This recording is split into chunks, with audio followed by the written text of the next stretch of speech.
Welcome to What's New in Prisma. We have a really exciting release today, 3.0.1. This is the first major bump that we've had.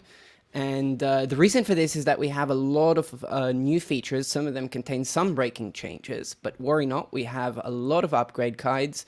And we're also going to work through all of these features today in this live stream. So thank you for joining. Also, a quick reminder that throughout this live stream, you can drop your questions in the live chat on YouTube and we'll get to them. If it's something that is relating to something that we're doing now, obviously we'll get to it immediately. And otherwise, if it's unrelated, we can get to it at the end. And today we have also another special guest from the Prisma team. He's been on the What's New in Prisma live stream before. And we have today Matt Muller. So I'm going to bring Matt Muller to the stage. Matt, how's it going?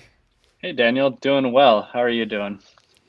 Pretty good. I'm really pumped for this release. We've been in the trenches for quite a while working on stabilizing a lot of these features that are now going to be generally available. Some of those include the named constraints, referential actions, what's more, we have SQL Server and Azure SQL now in general availability.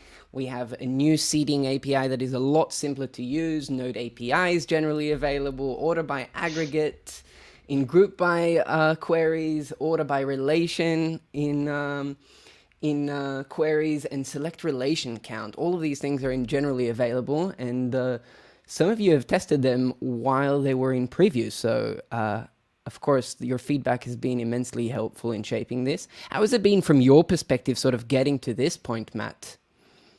It's been pretty amazing actually. The team kind of rallied behind like this big release, and I feel like we dropped so many things and like we got so much done over the last couple weeks and I guess probably months at this point. And yeah, it's just been exciting to have so much to share with the community. Yeah, well, I couldn't be more pumped. And someone even wrote, I saw a really long changelog on GitHub. I think that was Khan. Yeah, and yes, I think these are 3.0.1 had the longest release notes. And so, yeah, it's been quite a lot. And, instead of talking about this, let's get into this. I'm going to share my screen. Maybe we can start at the top of the release notes. So let's see if we can get that going. And let's bring that onto the stage.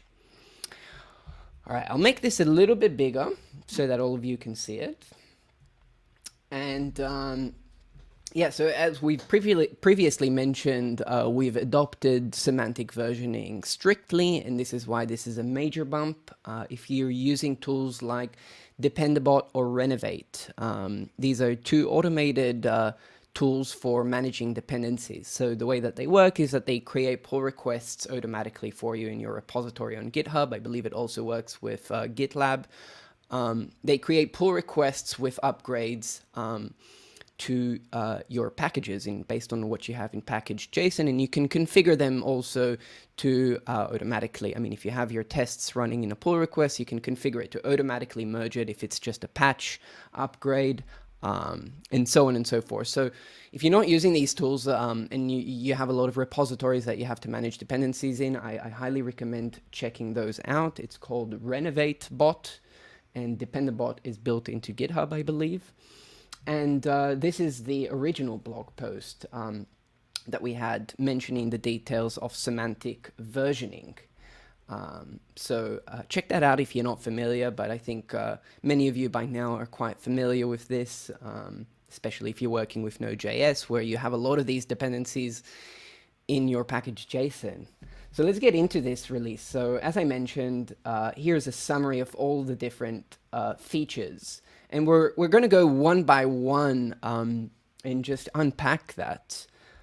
So referential actions.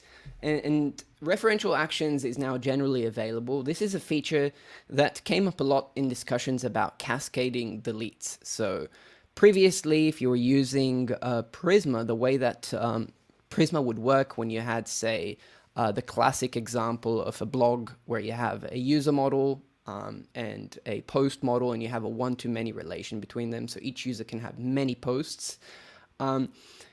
The way that this was created in the database, I believe by default it had cascading deletes. However, when you were using Prisma Client in order to delete a user and that user had some related posts, it would not, it would prevent you from doing that operation. And essentially, basically, you didn't have the ability to do cascading deletes. And the way that referential actions work is that they allow you to define inside your Prisma schema, if you like, on the relations, you can define how the behavior for these relation works. So for example, here we have this litter box, and this litter box has a relation to cats. So there's a one-to-many between one litter box can have many cats. And as you can see here, we have this on delete restrict. So this is essentially the new syntax that is added into your Prisma schema. And because we have this restrict, essentially, you're not able to delete a litter box if you have cats that are associated with it. Of course, you can set that to cascade. And then what will happen is that deleting a litter box will automatically delete all of the cats. And so this was initially introduced as a preview feature in 2.26.0 as with a preview flag. And we've stabilized this. And so now this works if you're using Postgres, if you're using MySQL, SQLite, Microsoft SQL Server, and also Azure SQL. All of these databases, you can now configure this. We also have an upgrade guide that will sort of like work through the details if you're upgrading for the first time. And because essentially some of the defaults will change, I highly recommend that you carefully read through this upgrade guide. And also when we get into the demo, we'll be able to take a closer look at this and the different behaviors. Anything you want to share, Matt? On referential actions, not necessarily. I guess maybe the one thing is we're trying to be more closer to the database, and so letting the database handle this stuff. I think it's like a long time coming. Just letting the database do the jobs that it's good at, and we do the jobs that we're good at. So I think this is a nice improvement, even though it is a little bit of work if you've been relying on the previous behavior. Yeah. Okay, so that was referential actions, and we're going to look at named constraints, and then we'll do the first demo and go through named constraints and referential actions in action in the demo. So named constraints. This one is a bit of a tricky one to tread, but if you bear with me, I hope that you can sort of get this clearly. Basically, named constraints, or before I get into named constraints, I should say that one of the core concepts in Prisma is this idea of the Prisma schema being a single source of truth for both the application models, which you sort of access through Prisma Client that is generated for you. And then the second thing is for the migrations and for the database schema. So when you use the Prisma migrate command, or if you use the Prisma db push command, what Prisma does is it looks at your Prisma schema, it looks at your database, and then based on that makes decisions about what needs to change in your database schema. And we had this challenge that essentially some people had started projects by adopting Prisma into an existing project that already had a database schema, and they used introspection for this. So essentially they just connected Prisma to the database. They used this Prisma db pool command, which populated their Prisma schema with all of the models based on the database schema. And then at that point they decided, okay, we want to create a new development environment. In that development environment, they would create it using Prisma Migrate. So essentially, they introspected the production database or the existing database that they had. They had this Prisma schema from which they created a migration in order to run that and create, say, a local development environment. And the problem there was that the Prisma schema wasn't, when it was introspecting the database, it wasn't taking the names of constraints into account. What happened as a result of this is that many users noticed that when they create a new migration in their local environment, say adding a new field, and then they try to run that against production, sometimes they would run into errors because some of the constraints weren't named exactly the same. And they weren't named exactly the same because when they were introspected, they weren't represented in the Prisma schema. And so what named constraints does is it essentially does two things. It makes the Prisma schema a higher resolution representation of your database schema. And then the second thing is it gives you control over how you choose to name constraints. And so we have an upgrade guide for this. And there's also an example, but I think it'll be better if we sort of get straight into the demo so that you can get this. And for the demo, what I have is, I'm just going to open up VS Code, is I have basically this project here. It's a very simple Prisma project where I have somewhat of an extension or a sort of an addition to the classical example of the user and post model. And so here we have essentially these three models. And the three models, I'll make this a little bit smaller so that we can fit it all on screen. And by the way, we see the questions coming in and we will get to them, I promise. So thank you, David, Joseph, and Ricardo for your comments. Okay, so let's go back to the example. So here we have these three models, a user that can have many posts, and each one of these posts can have many comments. And these comments are also related to an author, the person who wrote that comment. And in my package JSON, if I open that up, you can see that I'm still running version 2.30.3, which was the last version before this new release that went out this week. And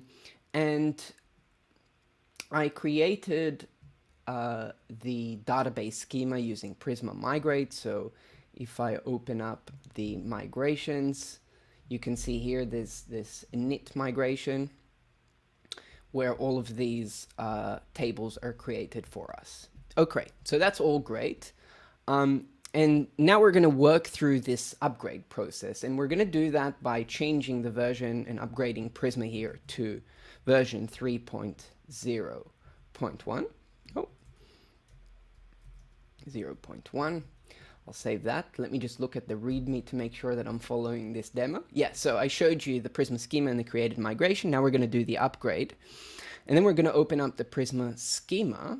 But first I need to install the dependency. So let me just clear that. And so here I'm going to do npm install. By the way, if you wondered what was helping me with the auto completion there, it's a tool called Fig, which I highly recommend you check out. It's a really nice way to get some rich auto completion in your terminal. Okay, so we've now upgraded this to version 3.0, and then I'm going to go back. I'll move this to the right, and I'll close the sidebar. And let's look at the Prisma schema. So, okay, so version 3.01 has been installed for us. Now we can go ahead and I'll clear this, and we can run the introspection command. What the introspection command will now do is it'll populate Prisma schema with more information about our existing database. And this is an existing database that, again, was just created with an older version of Prisma. That was 2.30.2, I believe. So let's run the introspection command. That is npx prisma db pull. Maybe it'll be better if I pull this back down and make this a little bit smaller. Okay, so I'm going to run this db pull, and we're going to see how suddenly our Prisma schema will be populated with all sorts of new fields and, sorry, new arguments, I meant. And there we have it. So we have a lot of these. I think I made a mistake here, because we're not getting all of the maps. So I believe that I needed to run reset before. So I'm sorry about that. Before doing this.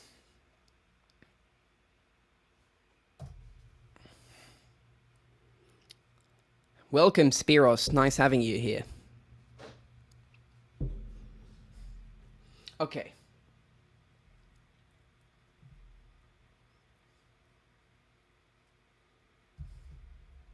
All right. Now let's run introspect again and see if this works as I expect it to. There we go. Yeah, so I had made changes prior to this demo to the database schema, hence we didn't get all of that, but now that I've reset it and it just executed the first migration that was created with version 2.30.2 of Prisma, I introspected it, and now it's suddenly we're seeing more information inside our Prisma schema, and a lot of what we're seeing is these maps. So this map argument, essentially when you use something like unique or you're defining a foreign key or relation in simple words, this is implemented in the database using what is known as a constraint. And these constraint names, the convention that Prisma used previously has now changed to be a bit more consistent and to avoid some edge cases where there were bugs. And so essentially now we introspected this schema that was, and we have all of these, and now that you have this in your Prisma schema, you basically have two options. You can either keep it there if you're happy with that, and now you have a high resolution representation of your database schema, and this will ensure that if you're recreating this in multiple environments, that they will remain consistent.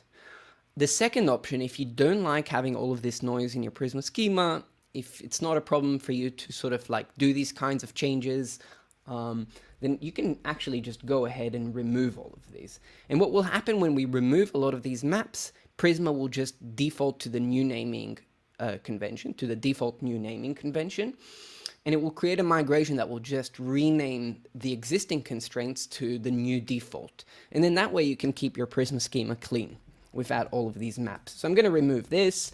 I'm going to remove this map from these relations.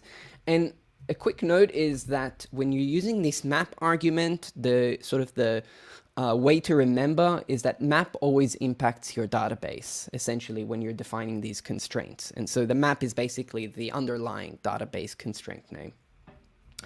And so now I can remove this map, and I can also remove these.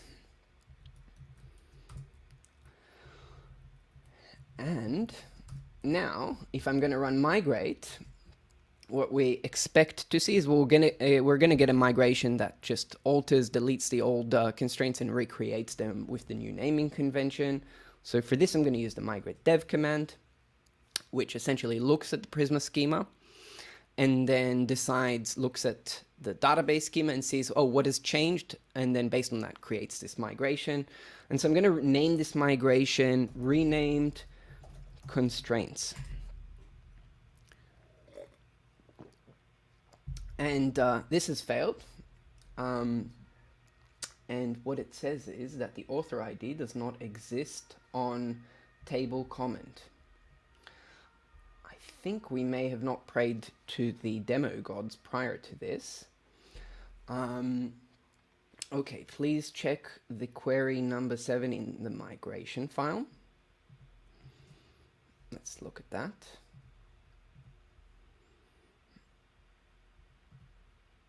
Drop foreign key.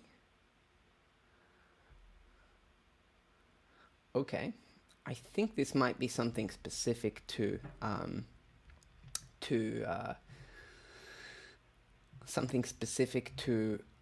MySQL, and we can get into that in a moment. If I put these maps back, let's see, and I delete this migration, and then I try to run dev again.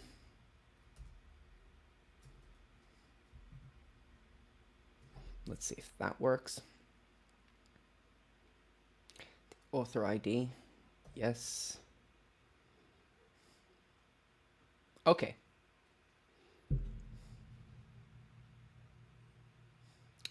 I think I may have needed to run the, oh, there we go. Here's the name for the new rename constraints.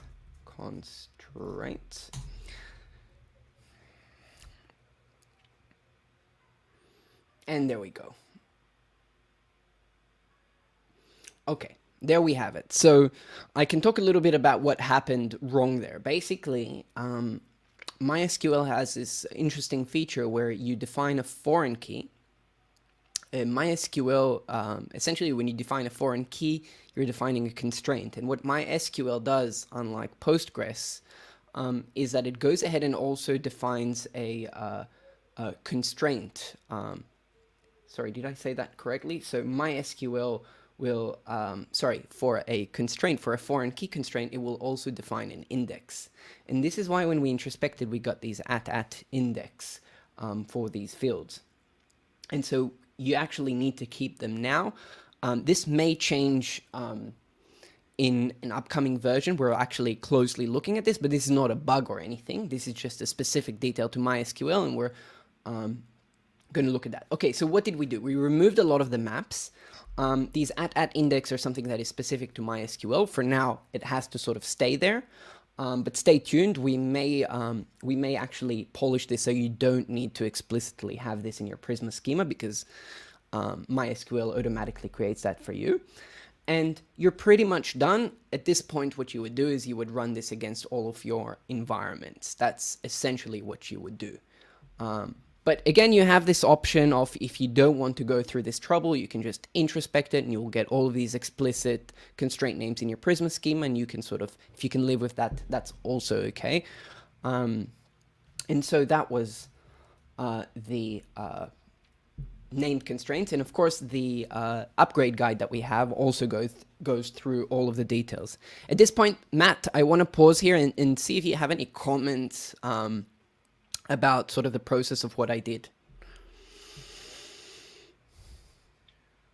Not necessarily the process, maybe a bit of color about the name constraints issue. So one thing that came up quite a bit with people was if you came up with an existing database and your constraint name had like a dot or a dash or something like that, and you tried to generate a Prisma client, it would, because a dash isn't a valid TypeScript variable or keyword, so it would break. And so this will hopefully solve like all of those issues as well. And so you don't really need to worry about the constraint name affecting the name, like the API of the client and having that break. So hopefully, like, this is a net positive. Although there are, I guess, some hiccups still that we need to work through. But yeah, this should be good. Great. And again, if you've created a new project, or you're starting a new project now, you don't really need to think about this. You still write your Prisma schema as you do always, and by hand, and you have the VS Code extension, which helps you, especially if you're defining relations, and then you can just go ahead and use Prisma Migrate. Okay, so we looked a bit at named constraints. The documentation goes into this in great detail. And now I want to look at referential actions.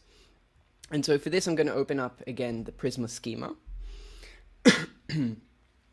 And in this Prisma schema, again, if we look at the relations, we have a user with many posts and a post with many comments, and those comments link back to the user. And you may notice that we have this on-delete cascade here. And what this means is when you're essentially defining this at relation attribute on a field, and that points, as you can see here, to post, is what it says here is on this on-delete behavior, you have a couple of options here. And in cascade, what that will mean is that if you delete a post, all of the related comments for that post will also be deleted. And similarly, you could also define this on the post. So for example, here you could say on delete cascade. And if I do this, I'm going to need to obviously run a migration for the database schema to upgrade to reflect this change. What will happen is what we're going to do is we're going to create a user with some related posts and some related comments. And after we create that user, we're going to just delete the user. And then we'll see how all of the related entities are deleted. And then we'll take a look at the different behaviors that we have, like restrict, no action, and so on. And so now that I've added this on delete cascade here, I can go again into the terminal and I can run Prisma migrate dev. That will actually update. Again, this is just behavior that you're defining in the Prisma schema, but it is handled by the database. And so change referential or add cascade to posts.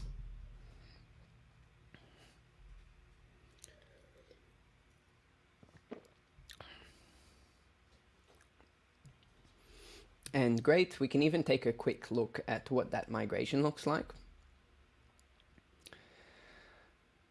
And so this is basically what has changed for us. Basically, it's changed to on delete cascade and on update cascade.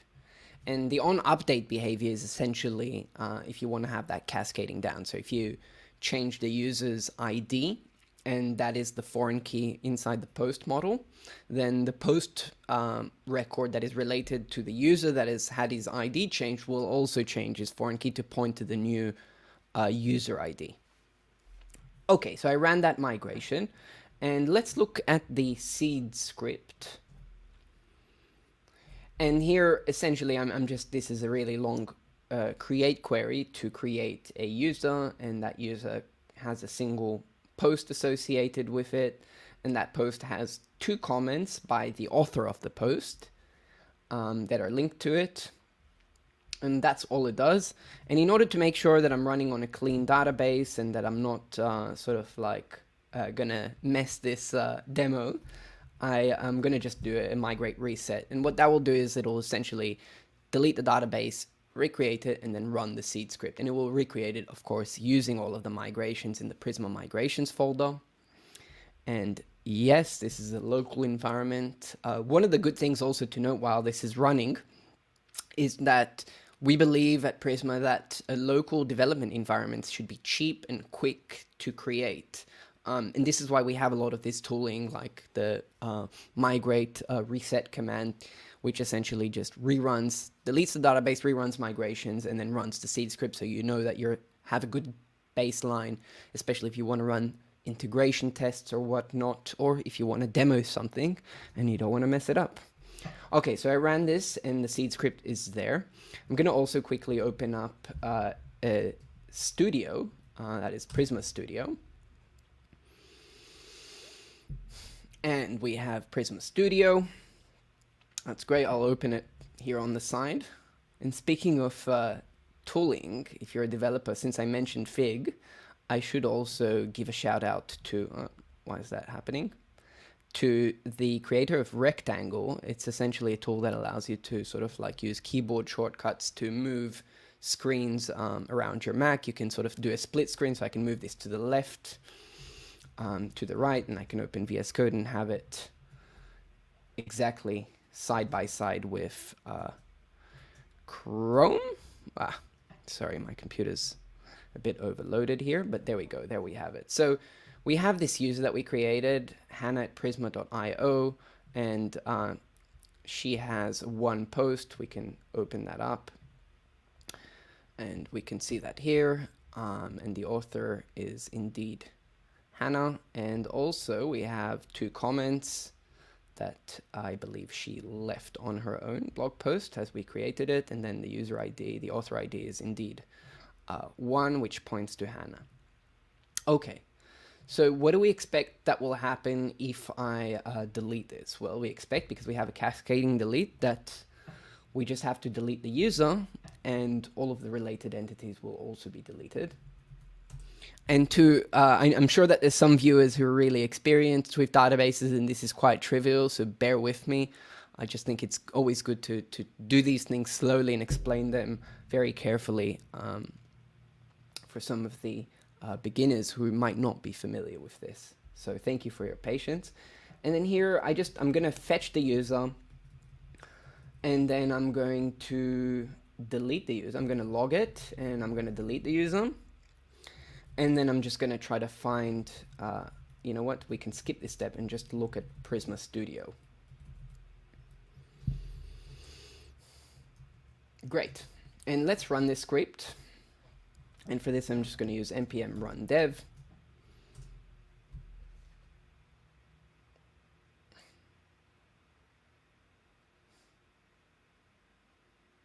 And there we have it. So that was the user. And now if I reload Prisma Studio, it's gone. And if I look at the posts, it's gone. If I look at the comments and reloads, it's gone. So behaved as expected. That's all great. Now let's try to change that to restrict and see how it behaves then.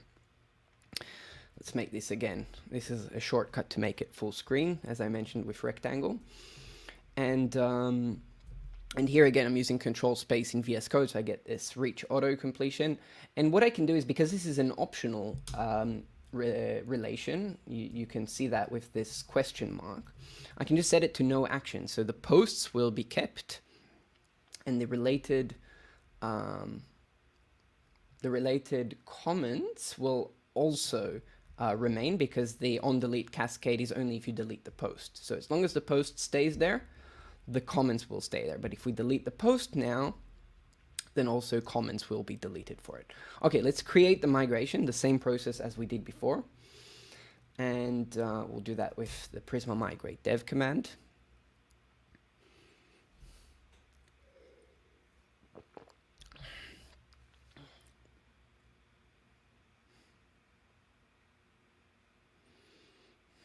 And we'll name this change actions.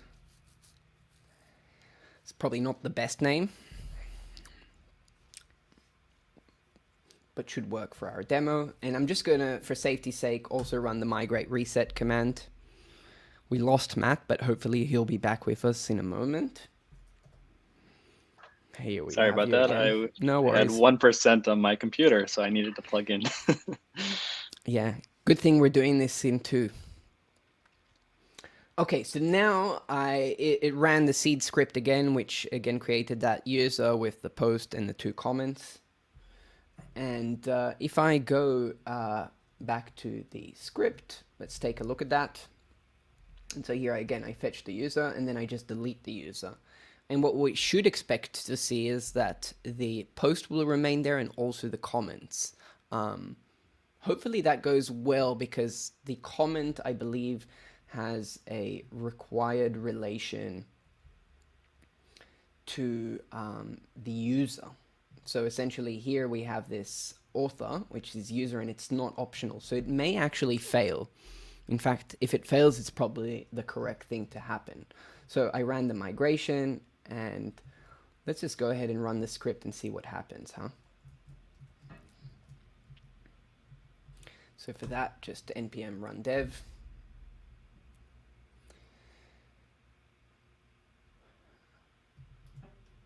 Yeah, and there we go. We got that error because the foreign key constraint, again, it's a required constraint. So let's go back into the Prisma schema, and we can make that an optional one for cases where the user is deleted. And on delete, actually, what we want to do is we actually want to tell it explicitly, no action. Oh, sorry. No action. And this will exactly ensure the behavior that we mentioned before. You delete a user, the posts are kept, and the comments are kept.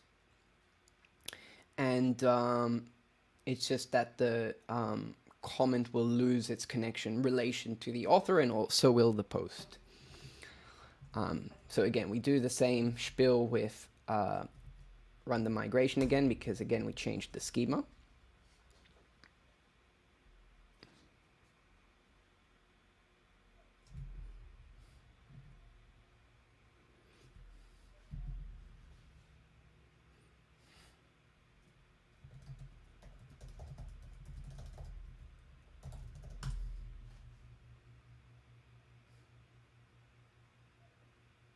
All right. And I should mention that whenever I live stream, my CPU goes to 100%, and this is why this is a bit slow. I hope also the video is not too laggy. It's working for me. Okay, great. All right, so we ran that. Again, for safety's sake, I like to run the reset just to know that I'm running the right thing with the seed. I could have just called the seed script, but better safe than sorry. Okay, cool. Now it's running the seed command, and then we can run this and see in, we can look here too in Studio. Once the seed script finishes running, there we go. We should be able to see it. There we go. We have it, and then we have the posts, and we have also the 2 comments. So that's all good. Now we run the script with npm run dev. And hopefully it runs this time.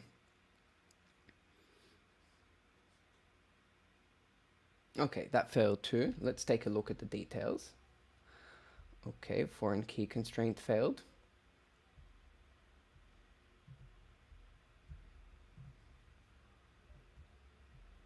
I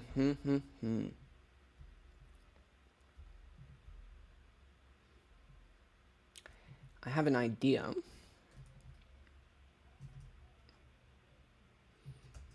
Wait, let me just open up. Matt, do you have an idea? Perhaps I have this the schema misconfigured here. I'm not sure either what's going on. Did you check that in the studio that the schema shows optionals? Like, I'm wondering if it did get applied or not. Oh, that's a good call. That's the wrong one. I'm sorry. Okay, we're back. So let's have a look at, it's just a bit slow here, so I'm just waiting for, okay. Let's take a look at the migration.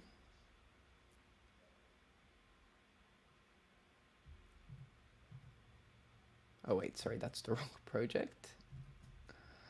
And there we have it. Okay.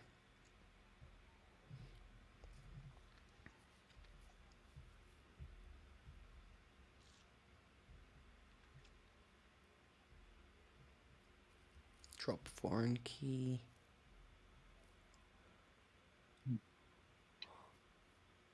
So add on delete no action, on update cascade.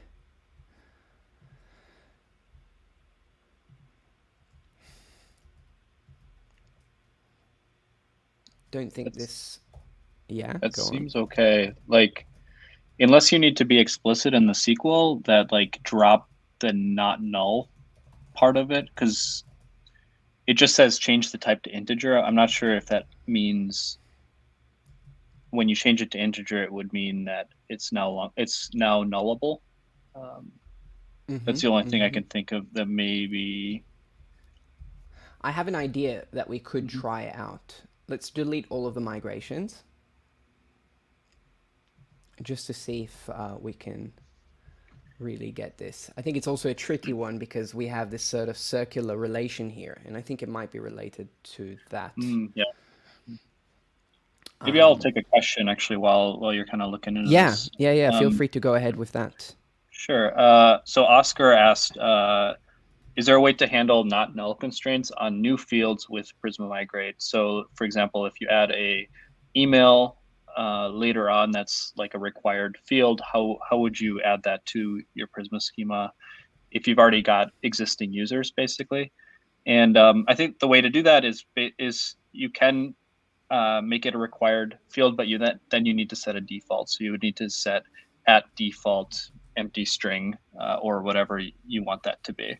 And then that should work. So then what happens is when you run the migration on all of the previous rows that didn't have that column, it would add the empty string. So that should work for you.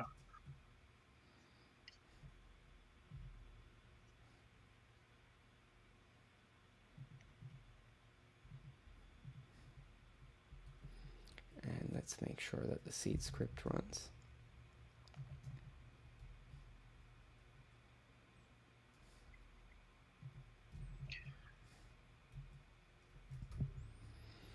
And Ricardo, do you mind sharing what what kind of tool you mean, like maybe a GraphQL tool, or can you clarify what you mean by a tool, or what you're looking for at least? Okay. So now that we ran this seed script, let's see if we have this here. And if we do, okay, 2 comments and 1 post. Let's try to run the script again.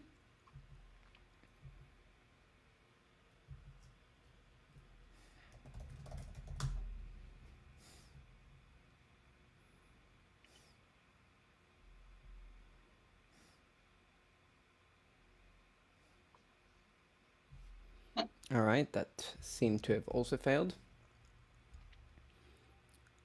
And the foreign key constraint failed on field author ID. Okay. I guess it's hard for me to know. Okay, let's open up. I have an idea.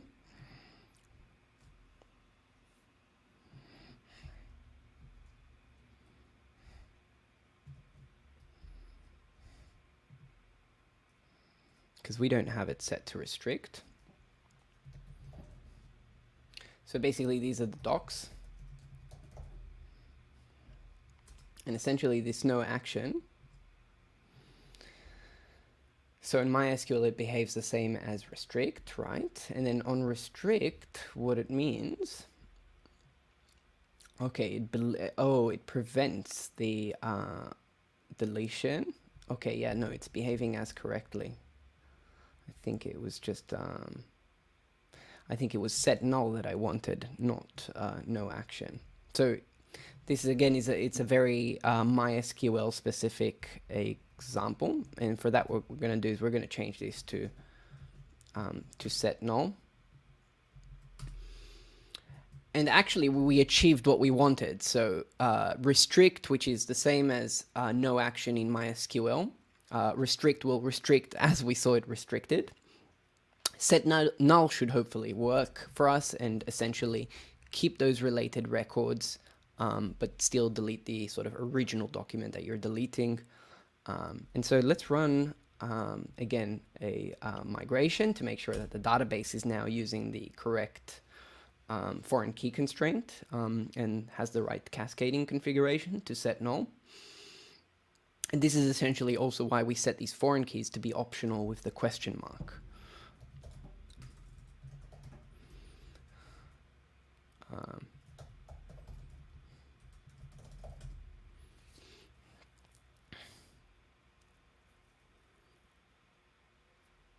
Okay. And let's open up again VS Code. Where was it?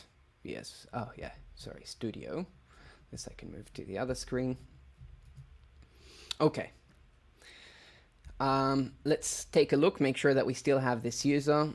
Yep, we still do, because the deletion was correctly restricted.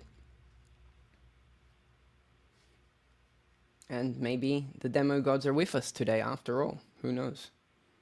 Okay, it looks like that worked. There was no error, and that was just a logging of that. So now let's take a look, and again, we expect to lose the user, but to still have the 2 posts and the 1 post and the 2 comments. And okay, we lost the user, and we still have the post. And as we can see, probably that there's no author ID. And then let's look at the comments. And if I reload them, we can see that the author ID is set to null. Okay, so that was referential actions. Again, this is why it's recommended to read carefully through the docs. My bad, but thank you for bearing me and thank you for your patience. And I think now we can sort of move on to some of the other exciting features in 3.0.1. Let me just come back to the screen, see if there's any. Okay, cool. Great, so we looked at that. Microsoft SQL Server and Azure SQL is now in general availability. Thank you for everyone who's provided feedback. We were really excited to sort of bring this, and there were a lot of details that had to be sort of hammered out before we could make this generally available. So I highly recommend that you check out the blog post, which you can find in the release notes. I can also show you a quick project that some of you may be familiar. I think I gave a bunch of talks about GraphQL observability, and I mentioned it. And so this is a project essentially using Prisma with Fastify, Mercurius, and Nexus, and the new Nexus Prisma plugin in order to build a GraphQL API, and you get this sort of full traceability. So you get these tracing functionality that allows you to really debug requests. And so initially this was written with Postgres.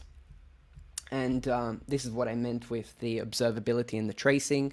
I can link to the talk if anyone's interested, just drop a line in the chat. But then because it was with Postgres, and because one of the great things about Prisma is really that it gives you that flexibility to change database if you need. Of course, this is not a common thing that you do with an existing application, but in reality, changing a database does happen every once in a while. And because this is more of an experimental project, I wanted to see what is it like to try this out with SQL Server. And so I went ahead and I can open up the code base. So this was our first example. I can close this. So that was named constraints and referential actions. And I'll clean this up a bit here. But essentially here I have this same the same data model as we saw before. And I'm going to close that. So Prisma schema. And there we go. We have, again, the same idea, the user, the post, and the comment. We also have this generator Nexus Prisma. I won't go into the details of that, but that really is what provides in the GraphQL integration with Nexus and Prisma, called Nexus Prisma. There's a lot of clever type generation that happens in the background to really give you the same type safety that you get with Prisma, but also on the GraphQL layer using this code first approach. And all I went ahead and did is I just changed this to SQL Server. I also deleted the old migrations that were for Postgres. I did this, of course, in a branch. And I just ran it. And so after running the migrations, let me open up the right terminal window. I'm going to make this a bit bigger so you can see what I'm writing here. So npm run dev. I have this running against, oh, thank you. Yeah, I've done Fastify, GraphQL, Helix, Prisma, and Nexus. That's awesome. I've actually been meaning to check out GraphQL Helix. I'm just curious how that integrates with Fastify. This is my reply to Dragond, who mentioned that. Cool. So really cool to hear. And okay, now we have this GraphQL API running, and I can connect to it. What was the port? It was at 3000, and so I'm using Alta. It's another GraphQL IDE, like GraphQL Playground. Really nice. You'll be able to see in a moment. And essentially here, maybe we can even load up the actual schema, the GraphQL. Oh, something is broken. What is broken? Let's try to run this, actually.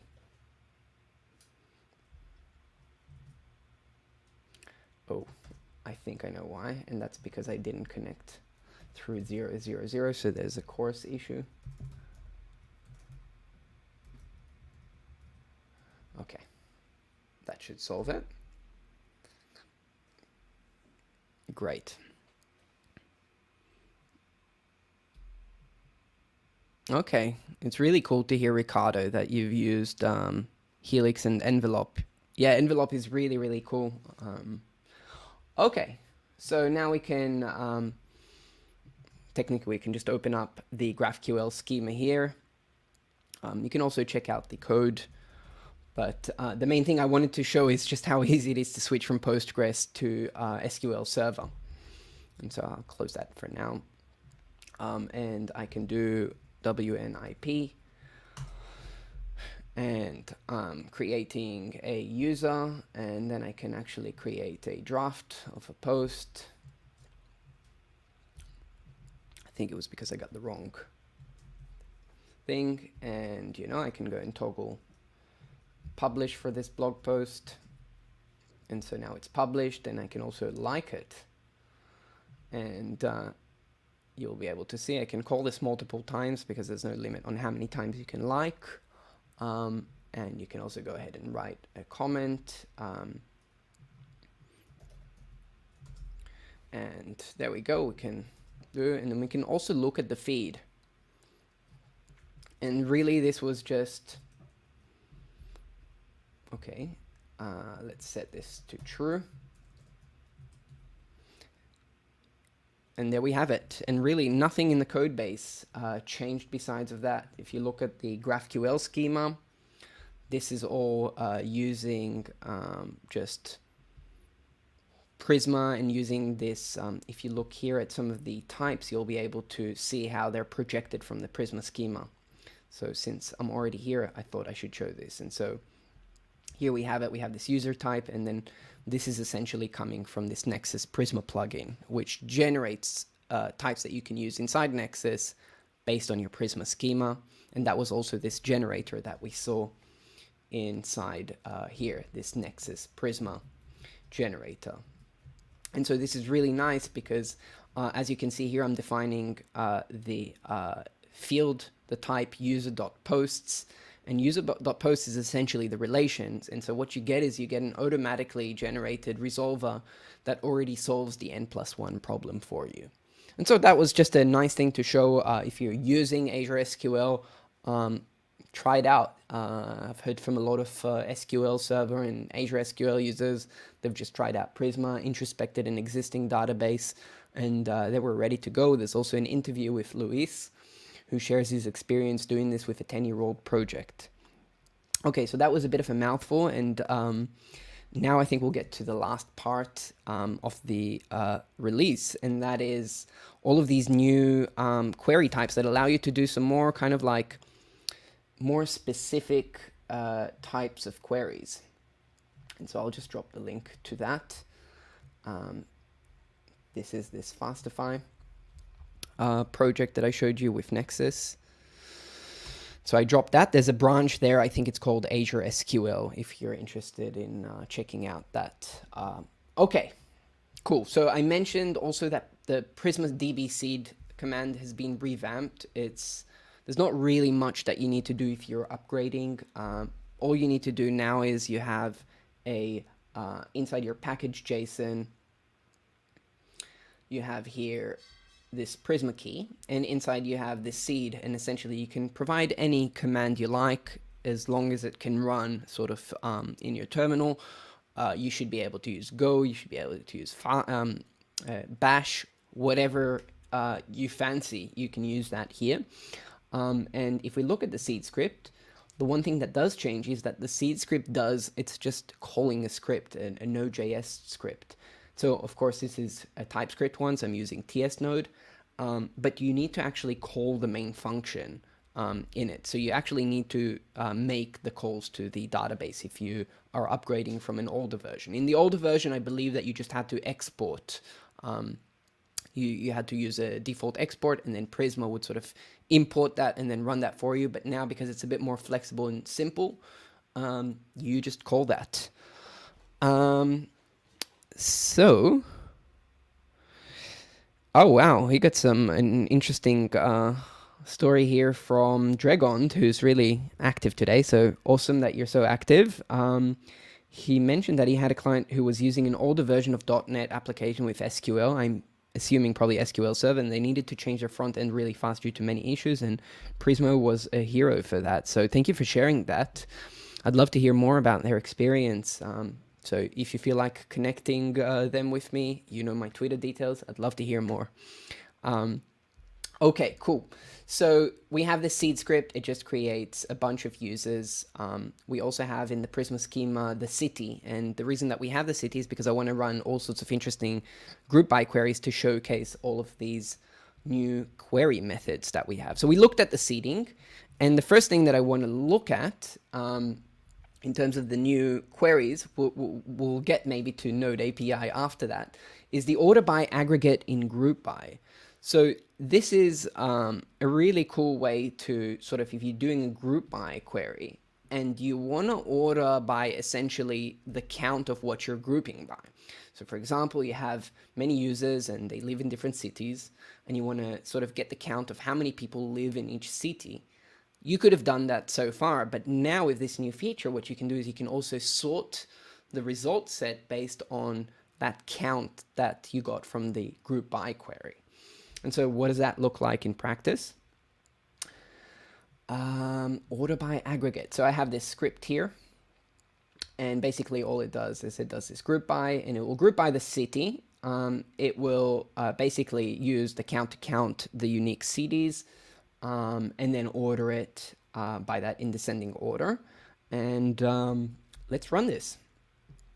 So npm run, and these are what I mentioned before. These are the recommendations that you get with, what was it called? Fig.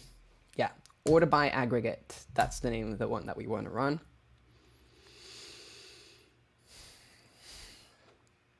Oh, that failed. Cannot find the module. Oh, I think it's because I just misspelled it in the package JSON.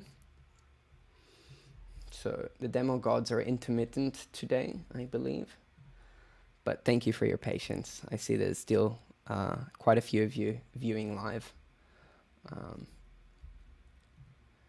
And let's just update this to be the correct file name. I think it was just a T that was missing there. And all right, we'll clear the screen and call the right. Okay, I believe it's still called Aggregate, but that should work.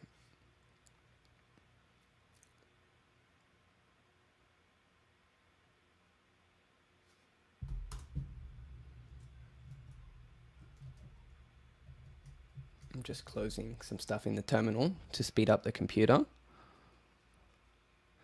And there we go. Okay, so we have basically 2 users who are in Berlin, and we have 1 user who's in London. That was order by aggregate in group by queries. Okay, the second thing we have is order by relation. So this is really common. Say, you know, you want to query the posts, but then you want to have all of the posts ordered by the author's name. Now you can do that. And it's really quite simple to do that. And so order by relation. If we open that up, again, we have a very similar query where we order by, and then we use essentially the relation object to tell it, hey, I want to order it by the name field in ascending order. So let's look at what that looks like when I run it. And okay, it's almost freezing. So we want to run npm run order by relation.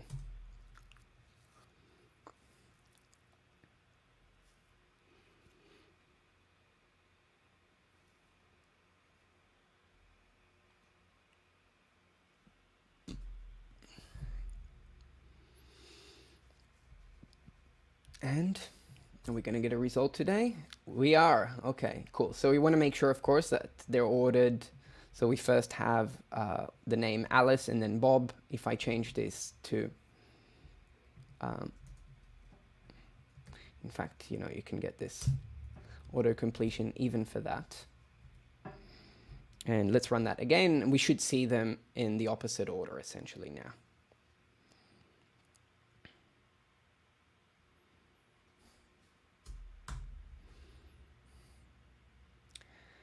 We're coming up on 1 hour. Wow, this is, there we go. And now we have them. So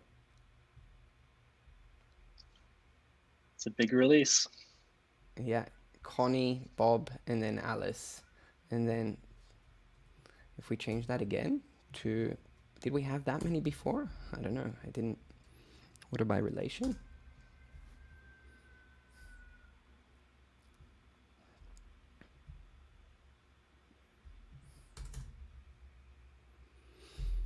All right.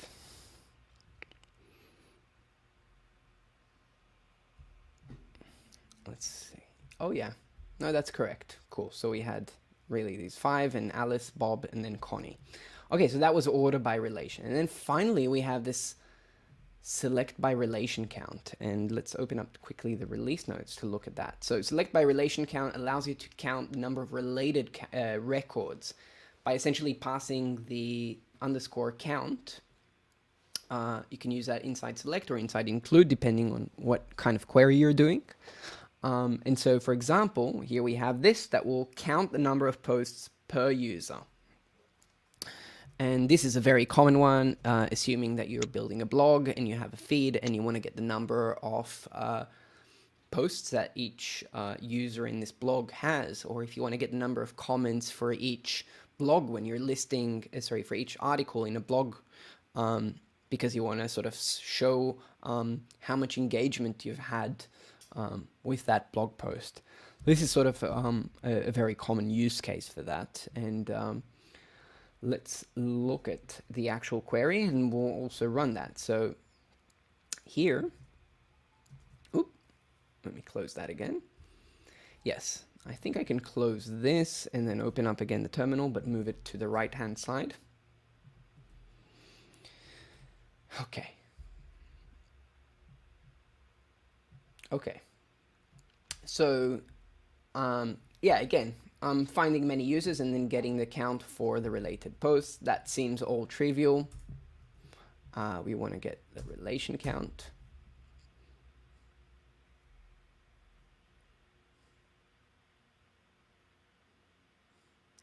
And let's see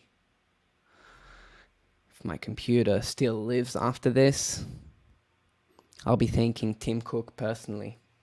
Okay, great. That seems a bit strange because we should have more users. Oh, I can remove this filter actually. It's not quite important. This is just fetching users who don't have any published posts, but we want to get all of the users. And we can actually add that. All right, let's run this again. And select relation count.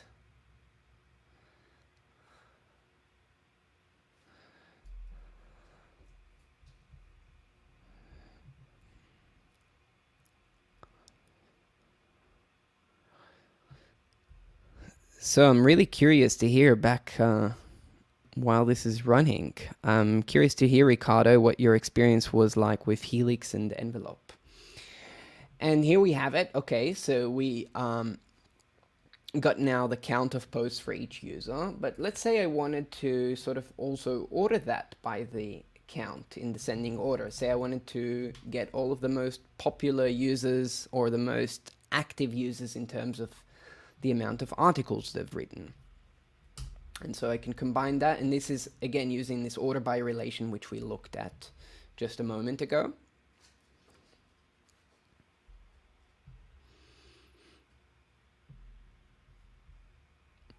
Matt, what were some of the, how did we sort of, oh yeah, please show SQL queries if possible. Yeah, sure. I mean, we can do one with that. I can just pass here the log option. And I can pass it query, I believe. And then we can look at that. By the way, this is SQLite. Which, if it's any consolation, that's running locally. That should be the fastest thing possible, but... All right, so this is for you. I hope I'm pronouncing your name correctly. Ilshat Kamitov. You asked me to show the SQL queries. And since you've stayed around for so long, how can we not fulfill such a request? Okay, there you have it. It's not not in the most readable form, but I can maybe drop that onto a gist so that you can, if you're interested, you can then beautify it. And then again, we can see also here that they're ordered in descending order. Okay, that was great. I think that's about it in terms of the demos. I'm just going to remove the screen and Let's change the overlay. Okay, so we're back here. There's 22 of you who still sort of survived it. Thank you for bearing with us. We did skim over Node API, and I just wanted. Do you want to mention something shortly about Node API, Matt? Yeah, sure. So for the longest time, we maybe for a bit of context, Prisma client talks to the query engine, and the query engine does like a lot of the connection pooling and actually issuing the queries. And these are two separate processes. One is part of your application, and then one is a separate Rust binary process. You may have heard about that. For the longest time, the communication has been either over HTTP or Unix domain sockets. And so those are they're okay, like they get the job done, but we were looking for ways of making it a bit faster. And so something that popped up was Node API. And what Node API does is if you can build the query engine, the Rust binary in such a way that it can actually be imported as a library into your Node application. And so then it lives in memory. So like it's basically just like any other Node module. Like it's passing through things over. I think it's slightly slower than just like if it was just completely node to node sort of, but it's very fast. And so we're seeing a lot better performance out of I think it's like cut in half, but then I'm seeing some people that it's like 5x faster. So in this release, so we've been like, this has been a long going project, probably 6 months or so. And we had it in preview for quite a long time, but this release, we finally said, okay, I think we're good. Like, I think we should make this the default. And so with Prisma 3 now, when you install the Prisma client, the communication is through Node API and no longer through HTTP or Unix domain sockets. But if you run into any issues with that, you can always go back to the way it was. So we've just kind of flipped the default from opt-in to opt-out. Yeah, and you can, if you want to opt out, you can find that in the docs. I think one of the coolest things about this, because in the feedback issue, I think we noticed, and also in the Slack, a lot of people told us we've seen some really wildly big performance improvements and some lower. And sort of my intuition around that question of like, okay, why is it that some get more benefits? I guess my intuition there is that whenever there's more sort of memory usage in sort of the passing through the operating system, essentially using a Unix domain socket, then essentially you have also this the serialization and the deserialization on sort of happening on both ends. And I guess that adds a lot of overhead that is now essentially eliminated. Is this the correct way to think about this, Matt? I think it's so I'm not 100% sure exactly why there's fluctuations like that. I think that's definitely one way. I also think that the way Unix domain sockets and TCP work is there's a queuing system, that like internal queuing system. So if you're like running a bunch, it's going to actually queue in the operating system and then like slowly give the messages to the query engine process. But this gets a bit out of my depths, exactly why and how it's faster.